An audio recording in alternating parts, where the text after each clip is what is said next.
Commission, collection, corruption.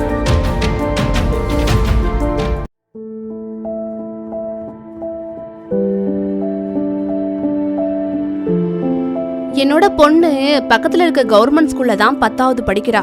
அந்த ஸ்கூல்ல class room இல்ல, அதனால மரத்தடியில தான் அவளுக்கு பாடமே நடத்துறாங்க. ஆனா அங்க ஒரு அமைச்சர் வந்தா மட்டும் ஸ்டேஜ்ல லைட் போட்டு பிரம்மாண்டமா வரவேற்பாங்க. ஒரு காலத்துல இந்த பள்ளிக்கூடம் எப்படி இருந்துச்சு தெரியுமா?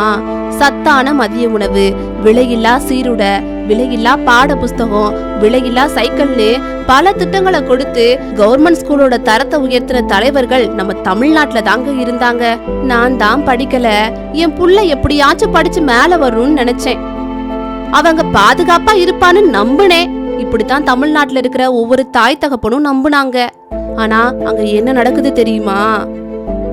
எப்போ இடிஞ்சு விழுந்து தெரியாத கட்டடம், வகுப்பறை இல்லன்னு மரத்தடியில நடக்கிற வகுப்பு, கையில போதை பொருட்களை வச்சிருக்க மாணவர்கள், ஐயோ ஏதாச்சும் நடந்துருமோன்னு பயந்து பயந்து போற பெண்கள்னு பள்ளிக்கூடங்கள்லாம் ரொம்ப மோசமா போய்கிட்டே இருந்துச்சு. இதெல்லாம் பார்க்கும்போது நம்ம பொண்ணு அங்க பாதுகாப்பா இருப்பாளான்னு ஒரு பயம் என் மனசுக்குள்ள எப்பயுமே ஓடிட்டே இருந்துச்சு. நம்ம சின்ன வயசுல கேட்டிருப்போமே அலிபாபா கதை, அந்த மாதிரி சுடல பாபாவோட 200 திருடர்கள் இருக்காங்க. இவங்கள பார்த்தாலே நம்ம தமிழ்நாட்டு மக்களுக்கு ரொம்ப பயங்க. இப்போ நம்ம கதையில பார்க்க போற திருடர் கல்வித்துறைய அதுல பாதாளத்துக்கு கொண்டு போயிட்டாரு. எம்மதமும் சம்மதம்னு சொல்லி கொடுக்க வேண்டிய பள்ளிக்கூடத்துல சாதி சண்டை, மத சண்டை நடக்குது. ஆனா இவரு நம்ம திருடர் கூட்டத்துக்கு நடிப்பு பயிற்சி சொல்லி கொடுத்துட்டு இருக்காரு. பள்ளிக்கூடத்துல எந்த பொண்ணுக்கும் பாதுகாப்பே இல்ல. தமிழ்நாட்டுல நடந்த ஒவ்வொரு போக்சோ பாதிப்பும் பெண் குழந்தையோட நம்பிக்கைய சுக்குநூறா உடைச்சிருச்சு. இப்படி பாதுகாப்பு கொடுக்க வேண்டியவங்களே குற்றவாளியா இருந்தா எப்படி கல்வித்துறை சிறப்பா இருக்கும்?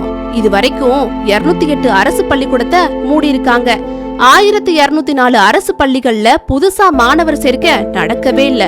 கல்வின்னு சொன்னாலே தமிழ்நாடு தான் இருந்த நிலை மாறி அரசு பள்ளிகள்ல கல்வியோட தரம் குறைந்து போய் பள்ளிகளை மூடும் அவளோ இப்ப உருவாகி இருக்கு.